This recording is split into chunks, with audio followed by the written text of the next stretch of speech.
তো রাসূলুল্লাহ সাল্লাল্লাহু আলাইহি ওয়াসাল্লাম বললেন, ইত্তাকিল মাহারিম তাকুন আ'বাদান নাস। ও আবু হুরায়রা, আমার এক নাম্বার কথা হলো ইত্তাকিল মাহারিম, তুমি গুনাহ ছেড়ে দাও, তাহলে তাকুন আ'বাদান নাস। গুনাহ যদি তুমি ছাড়তে পারো তাহলে তুমি আবেদ বান্দা হতে পারবে। সুবহানাল্লাহ। দুই নম্বরে আল্লাহ রাসূল সাল্লাল্লাহু আলাইহি ওয়াসাল্লাম বলছে, ও আবু হুরায়রা, ওয়ারদা বিমা কাসামাল্লাহু লাকা, আল্লাহ তাআলা তোমার জন্য যা নির্ধারণ করে রেখেছে তার উপরে ওয়ারদা, তুমি সন্তুষ্ট থাকো, তাহলে কি হবে? তাকুন আবনান নাস, আল্লাহ তাআলা তোমাকে ধনী বানিয়ে দিবেন। সুবহানাল্লাহ। তিন নাম্বার রাসূল সাল্লাল্লাহু আলাইহি ওয়াসাল্লাম বলেন, ওয়াহসিন ইলা জালিকা, হে আবু হুরায়রা, ওয়াহসিন ইলা জালিকা, তুমি তোমার প্রতিবেশীর সঙ্গে ভালো ব্যবহার করো, সদ্য ব্যবহার করো।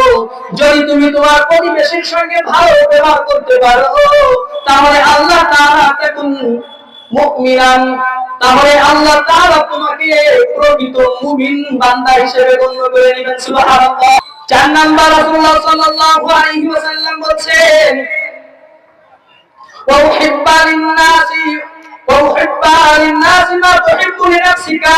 চার নাম্বার পয়েন্টে আল্লাহ রাসূল বলেন, ও আবু হুরায়রা, ওয়া উহিব্বা লিন-নাস, তুমি মানুষের জন্য ওই জিনিসটা পছন্দ করো, মা তুহিব্বু লিনাফসিকা, যে জিনিসটা তুমি পছন্দ করো। যে জিনিস আমি নিজে পছন্দ করব সেই জিনিসটাই আমার অপর ভাইয়ের জন্য পছন্দ করব। যদি আমি এই আমলটা করতে পারি, নবীজি বলছেন, তাকুন মুসলিমান, যে ব্যক্তি আমল করবে, নিজে যেটা ভালোবাসবে সেটা অপরের জন্য ভালোবাসবে, এই আমল যার মধ্যে পাওয়া যাবে, আল্লাহ নবী বলছেন আল্লাহ তাআলা ওই ব্যক্তিকে পরিপূর্ণ মুসলমান হিসেবে গণ্য করে দিবেন। সুবহানাল্লাহ।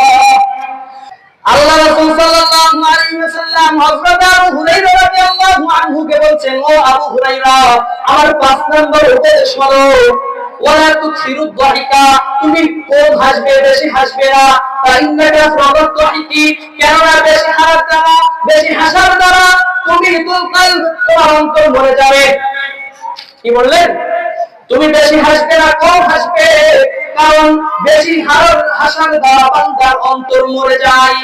আল্লাহ রাব্বুল ইজ্জতের সুন্দর নম্বর বিষয় বলেন, ফালিয়াযহাকু কলিলান ওয়ালইয়াবকু কাসীরা। আল্লাহু আকবার। আল্লাহ তাআলা বলেন, ফালিয়াযহাকু কলিলা, তুমি কম হাসো, ওয়ালইয়াবকু